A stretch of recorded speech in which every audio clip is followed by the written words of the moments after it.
Happy Tuesday, everybody. And thank you so much for joining us today. I am so excited to have my dear friend, Don Rasmussen, here today to talk about a very important issue that we want to be able to address with the chiropractic profession. Some of you may recognize him as a past guest and presenter on our webinar series. He is a seasoned tax and charitable planning strategist. He has worked with chiropractors around the U.S. He and his team have guided them to claim research and development taxes, make informed tax planning decisions, and avoid costly mistakes, which is our goal today, while at the same time maximizing their savings, lowering their taxes, and find money falling through the cracks in their current tax and financial planning. So thank you so much, Don, for being here today. Thank you, Christy. As always, it's a pleasure doing these with all the group here at Chiro Health, and of course you specifically.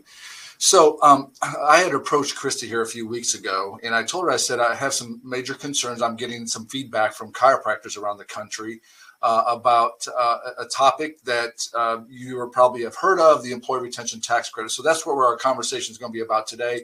As Christy said, we're as Quartermaster Tax Management, powered by your CPA. We don't want to become your CPA. We just want to get you more money back because like they say, it's not how much you make, it's how much you keep.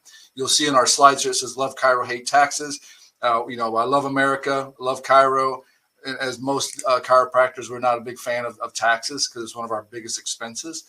But I'm not going to talk about taxes today. I'm going to talk about how to make sure you don't become a target for the IRS, and which is always another concern for chiropractors around here.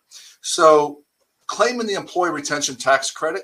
So as you know, and I'll talk deeper about here, this became a benefit that came out of the whole COVID crisis. But the big thing we want to make sure is making sure you're not a target for a higher audit risk. Nobody ever wants to go through an audit, period. But unfortunately, the IRS actually on October the 19th actually put out a statement stating that employers are warned to be aware of third parties promoting improper employee retention tax credit claims. So I can go onto a Facebook right now and I can thumb through there, and there's going to be ad after ad after ad for employee retention tax credit. We refer to those employee retention credit mills, and as the IRS does too. Matter of fact, the IRS specifically stated in their release here, the Internal Revenue Service today warned employers to be wary of third parties who are advising them to claim the employee retention credit when they may not qualify. Some third parties are taking improper positions related to taxpayer eligibility for and computation of the credit. And businesses are encouraged to be cautious of advertised schemes and direct solicitations promising tax savings that are too good to be true. Taxpayers are always responsible for the information reported on their tax returns, and properly claiming the ERC could result in taxpayers being required to repay the credit along with penalties and interest. And so my conversation with Chrissy just a little bit ago was I've actually had two conversations here recently. One as recently as Friday with the DC up in New Jersey, who said, hey, this group has contacted me about doing this employee retention tax credit. He's an existing R&D client. And I said, well, what did they ask for? He said, well, they just asked for tax returns. And they said, I'm going to get $600,000 back. I said, how are they going to determine that by just your tax returns? I said, there's two tests, which we're going to talk about in a second. And so long story short, we did do the study for him and found that he is entitled to it, but not anywhere close to $600,000. So again, one of the things is it's kind of like the old, for those who are my age, where they used to slam you like on slam you on phone services. They'd sign you up for stuff that you didn't realize, and then of course you have to pay the bill. That's exactly what we're talking about here. There's really no liability or risk on their part. Not to say the IRS wouldn't go after them, but when you sign that tax return, that 941 or 941X is actually what it is, and your tax returns on reporting the income, you're responsible for that. And so what I've told Christy, and I sincerely mean this, I don't want my chiropractors to get hurt. And if there's money there, by Jove, we're big fans of you getting it.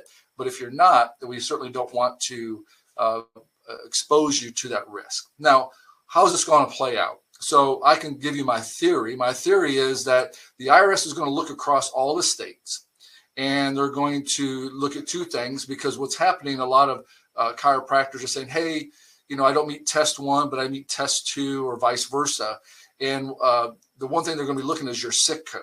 So they're going to say, okay, 8041 is your SIC code, and that's for Offices of Clinics of Chiropractors. So they're going to say, okay, who claimed this ERC?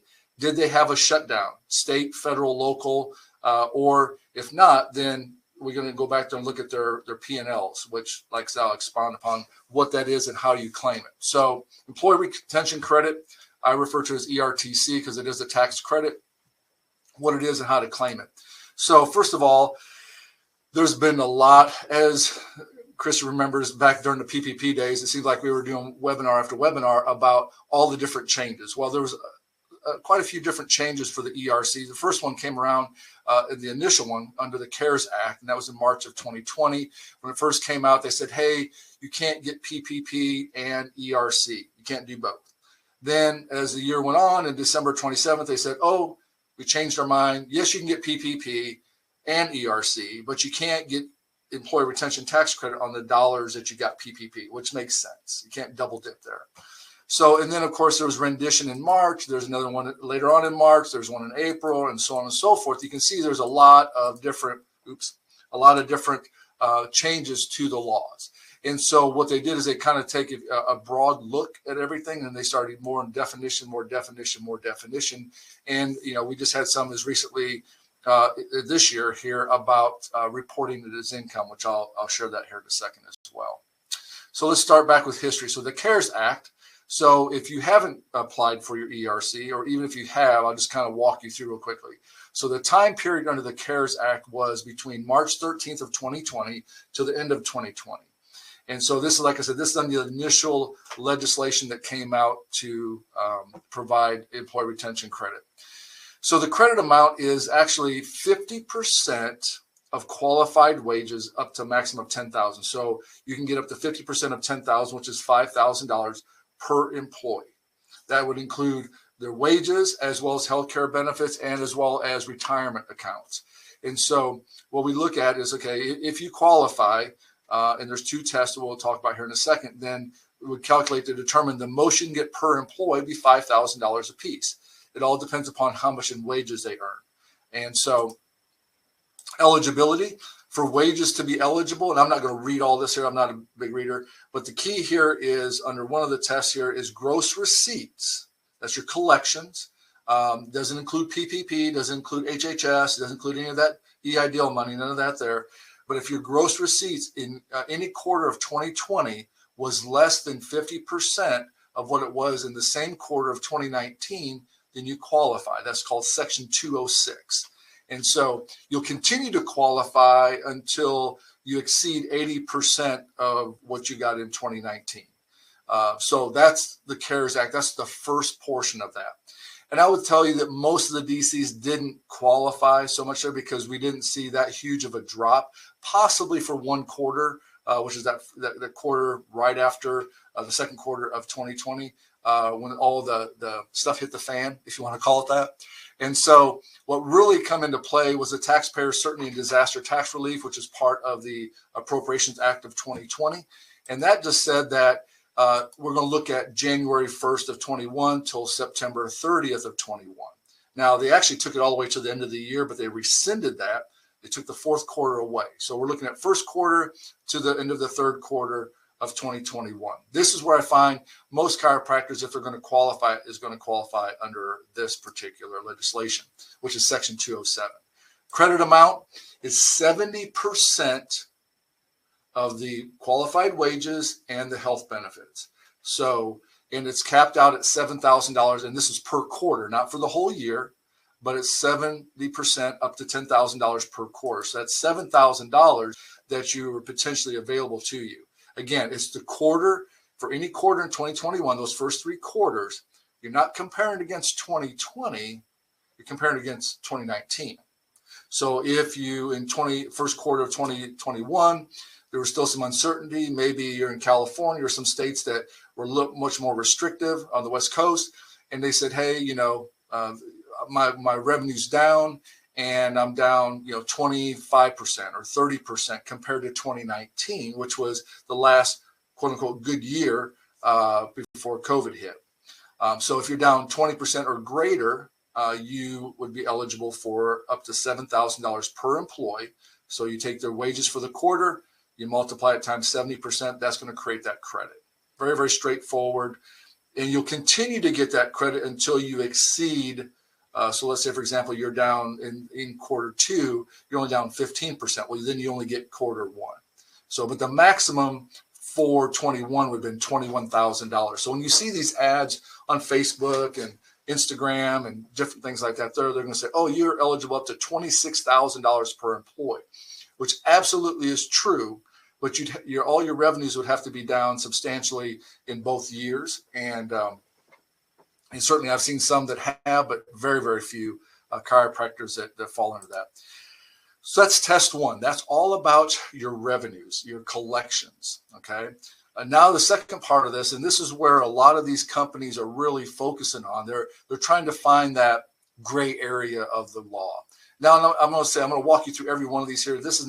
It's very clear and it may apply to you, but let me kind of walk you through. So first of all, it's got to be a lockdown order, come from a federal government, state government, local government, or local health department. Now I will tell you, I was just in Colorado here a couple of weeks ago for their association.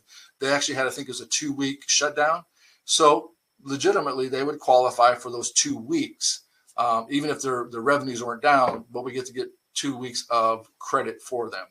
And so that's number 1. Kentucky was another state that actually was hit by that. Essential businesses may be subject to a partial shutdown, like I just alluded to, when a non-essential portion of their business is subject to a shutdown, which is more than a nominal portion of the revenue. So as an example, we've worked with a lot of state associations, and so they were impacted by not being able to have, conferences and things like that there. So they were impacted by non-essentials as well. Supplier interruption is another qualifier there that could make you eligible. That would impact your business. So maybe, you're dependent upon, let me go back here. If you're dependent upon some type of materials or vitamins or whatever it is for your practice that you're heavy into and it impact your business, then that may be a potential situation. Customer interruption, an employer that suspends some or all of operations because its customers are subject to a government order requiring them to stay at home. Again, found that a lot on the West Coast, where they're pretty much locked down, even though chiropractors and physicians were essential. Again, some of the areas were really, really tight on their restrictions. So that may apply for you as well. Voluntary reduction of hours, an employer that voluntarily suspends operation of a trade or business or voluntarily reduces hours due to COVID and is not eligible for the employee retention credit on the basis of full or partial business. So there's another gray area. And then telework. So Christy, so I know that y'all went to telework for the most part. Everyone went home and worked from there. Technically under this here, CHUSA could qualify. Because you weren't able to be together, you worked from a telework situation. So now, again, whether a person wants to go down this route, this one here is, like I said, the gray area that concerns me most for the chiropractors who didn't meet the first test. So again, mandatory reduction of hours, multiple locations. If you do have multiple locations as a chiropractor, determining which of these areas had a full or partial shutdown, all that type of stuff comes into play there. Aggregated groups, if you have more than one type of business, so you have your chiropractic, maybe you have your integrated practice, you have a MD practice, all these type of things here, we have to look at the whole, maybe one was shut down, one wasn't shut down. That's what we call an aggregated group. And then, of course, entire quarter. So if you are suspended, let's say for those 2 weeks, like in Colorado, you are able to look at the whole quarter as far as wages are concerned, but they're only qualified for those 2 weeks in my example. So even though you get to look at the whole quarter, like Q2 or let's say Q2 of 2020, if you're only shut down for 2 weeks, we can only get you the dollar amount that equals that 2 weeks of wages. I hope that all makes sense. A lot of stuff, I'm not expecting you to remember all this, but I'll walk through a little bit about some Q&A that I've been getting here from different chiropractors around the country. So I have 12 of them here. Number one is I received my ERC money, but I made a mistake in applying for it. In other words, maybe they put down the wrong numbers or something to that degree. How do I return the money? Because you do want to make sure that you do that. You should create an amended 941 or have your accountant, CPA, whoever handles your payroll, correcting the error, or multiple 941s correcting the errors. In other words, if there's more than one quarter that's been impacted, and then you want to pay separately for each 941X. So let's say, for example, there was an error made in 2021, and maybe it was Q1 and Q3, then you want to get those amended 941s corrected and then send a check for the correction back. So if you got $50,000, you're only supposed to get $40,000, send back the check for the $10,000. Okay. You can pay using the EFTPS, which is electronic payment system, credit card, debit card, check or money order. They really don't care. They take it all. I don't think they take crypto yet. Send the 941 certified mail, FedEx, UPS, because you want to make sure that you have a signed receipt on that. Now, if you send it through certified, of course, you can go to a PO box. If you're not, if you're going to use FedEx or UPS, you need to get the physical address. That way there, it'll go to them. Okay. Question 2, for the employee retention credit aggregation rules, do I include all the business entities I own, even those with no employees? Yes, you would. This includes real estate, which I have a lot of chiropractors that have real estate holdings. So you want to make sure that you treat all those as far as the aggregate that I was talking about earlier, making sure that you look at all those different entities. Question 3, we filed our 2020 and 2021 S Corporation income tax returns. We are now preparing 941Xs to claim the ERC, which will increase our reported income in those prior years. When do we amend the 2021 and 2020 corporate returns to reduce wages? So let me slow down a little bit here. This has been a big surprise. I actually have a chiropractor in California. Actually wrote an article about this here recently that had a very unpleasant surprise. Now, she got a very large ERC, is $300,000, but that was for 21.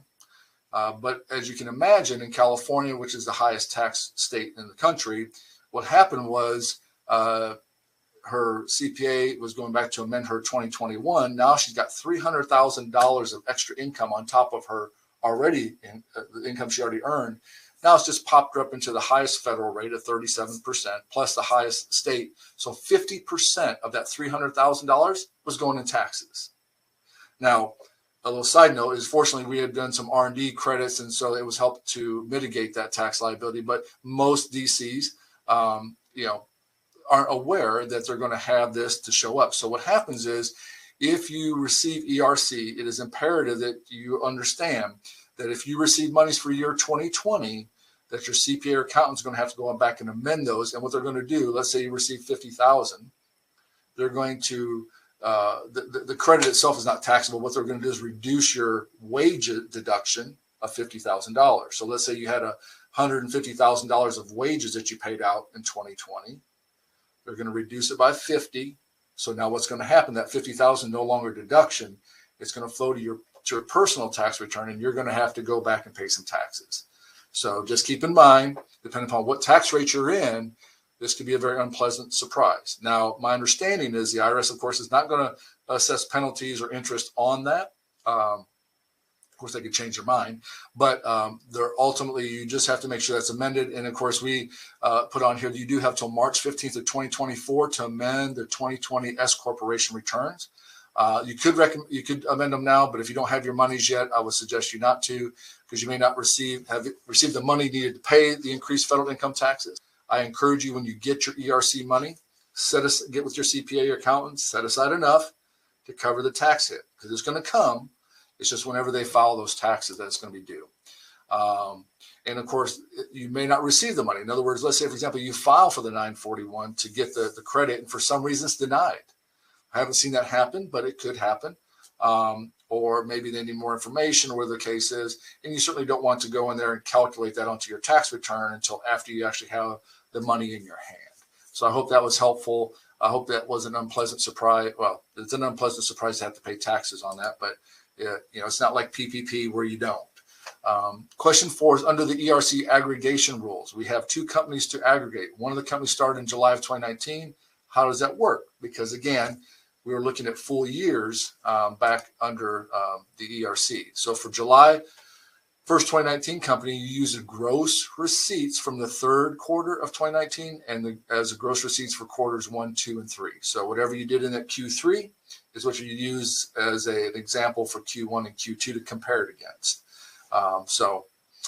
And then, of course, the gross receipts of fourth quarter will be the fourth quarter. Question 5, in the quarter when I suffered a partial shutdown, does that shutdown also carry over to the next quarter? For example, shutdown in Q4 of 2020, does that carry over to Q1 2021? The answer is no. Every quarter stands on its own. And so, whether you get a portion of that quarter, like I alluded to earlier, or you get the full quarter, like I said, example here is if you're shut down for 3 weeks in Q4, you can qualify for the shutdown for those 3 weeks. You can't qualify for the next quarter or anything like that there, unless, like I said, your revenue's down 20% or greater in 2021 or 50% or greater in 2020. So number 6, the North Carolina governor, which I'm here, issued a state of emergency order requiring a shutdown. So we have 1 week of qualification. It was for 1 week. You have 1 week of qualification under the shutdown order, but you may have much more if you qualify into decline of gross receipts, which is true. So if you're down 20% or greater in 21, then of course you could be entitled to even more. Number 7, ignoring the test for significant decline in gross receipts, is a COVID-19 shutdown effect on business defined only by gross receipts? As I mentioned before, no. Again, order shutdown can have 3 possibilities for determining the effect. Number 1, demonstrate by facts and circumstances that you suffered either a more than nominal effect, or in the case of modification, inability to provide goods and services. Number 2, use a safe harbor for nominal effect, which requires in 2019 quarterly receipts or your 29 quarterly work hours by employees. And for the modification safe harbor, the IRS deems that 10% is the key number there. So if you had a reduced inability to provide goods or services by not less than 10%, that would be that safe harbor. Question 8, is the ability to provide goods or services demonstrated by production? The IRS says this is a facts and circumstances test. To use this safe harbor means you need a reasonable basis that demonstrates a 10% or more reduction in your ability to provide goods or services. I made an example earlier of a lot of state associations. So that would be a great example of where they could not provide their goods and services to the chiropractic industry. So production volume and unit sales seem like good candidates to demonstrate the effect of the government order that modified your ability to provide goods and services. To qualify under the modification of your business, as a supply of rubber needs to suffer by not less than 10%. That is not the right, that's actually not the right word there. The effect of COVID-19 government shutdown order had on your business ability to provide goods and services because it could not obtain the rubber. So actually it's supposed to be supplies. I don't know how rubber got in there. So for example, a good friend of mine has Chiro One Source, and he provides supplies to chiropractors. And so if for some reason you couldn't get, let's say, cleaning supplies or the PPA stuff that you're able to have to clean up during your practice, that would be a good example. If there was no shutdown order and no reduction in income or profit, could a business still qualify for ERC? Well, possibly, but unlikely, because without a shutdown order, you have to compare the gross receipts, like I said earlier, of 2019 to 2020 and 2021 to trigger an ERC. So it's highly unlikely that you would qualify. And that's the issue that we have with these companies, is because they're just assuming that you're a chiropractor and you're in the state of California or you're in the state of Iowa, wherever the case is, and there was any type of disruption, they don't realize you're an essential practitioner, as an example. So in most states, chiropractors were essential, and so you would not qualify. If inside dining was more than 10% of revenues prior to the shutdown, does a business qualify for ERC during the shutdown if it has 3 times the profit revenues? Again, nominal is that 10% question. And then lastly is, I'm a chiropractor. My practice does package care plan. So this is one that I occasionally come across. In other words, they have someone income from a care plan and they charge, let's say, $3,000. But they keep track of it at what we call a percentage of completion method. Saying, so for example, if I have $3,000 that was paid to me, but the services are not rendered in that time frame. So, let me go back to my point here. On the percentage of completion methods show that my total revenues in 2020 are significantly higher than those in 2019.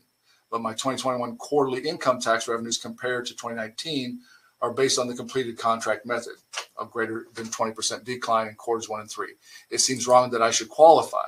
Well, again, you do qualify because it's all about when you rendered those services, because ERC is based upon Section 448 of the tax code that uses your tax accounting method. So if that's how you're tracking it, then you do qualify. So those are the 12 most common questions. I apologize. I had one in there from a restaurant. Now that you qualify, you have two choices. Number one, you can thank the government for the gift, claim the ERC, and take the money.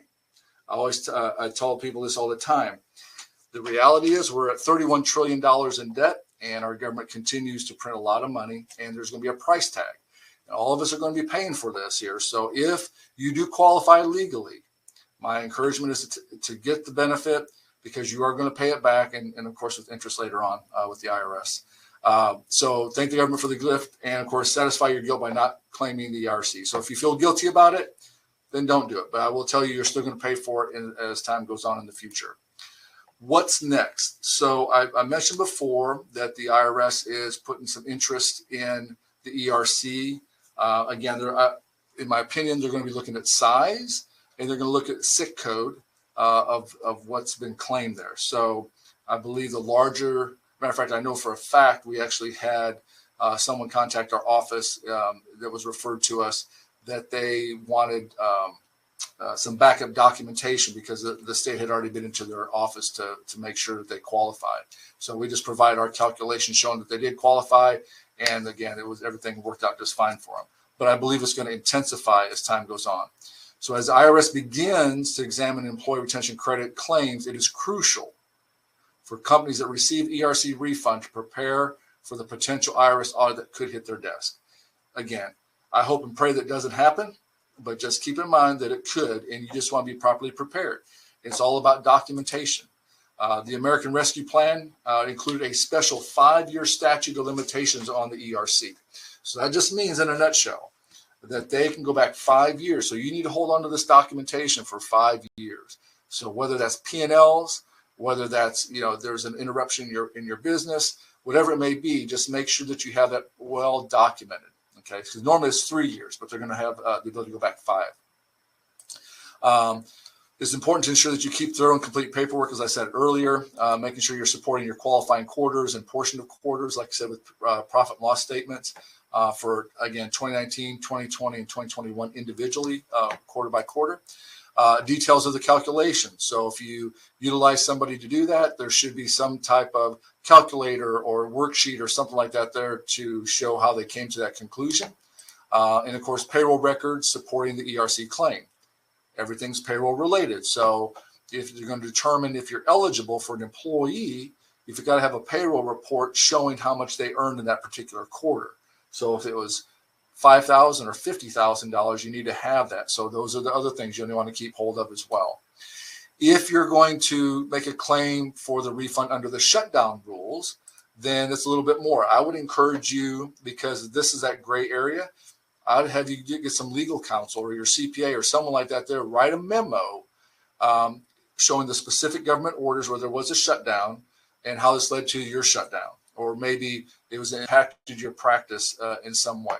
The legal memo should also reference how the company position followed the IRS guidance.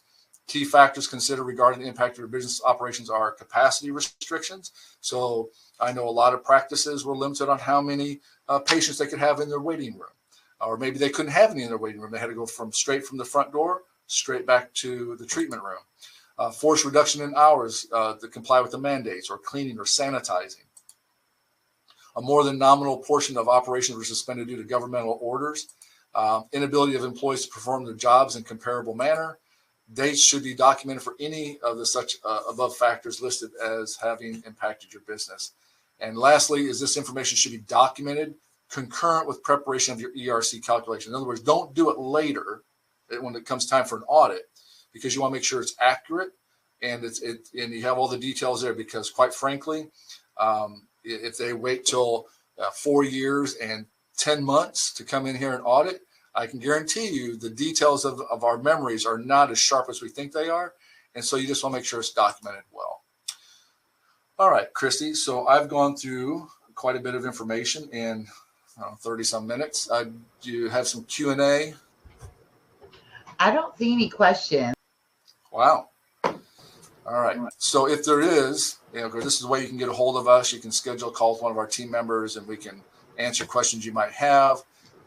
If you have questions about, anything else from the standpoint of chiropractic and taxes, credits or whatever the case is, you're welcome to contact us as well. My goal today was just more education and just to warn all our DCs out there, don't get sucked into these companies that say that you qualify without them really checking to make sure.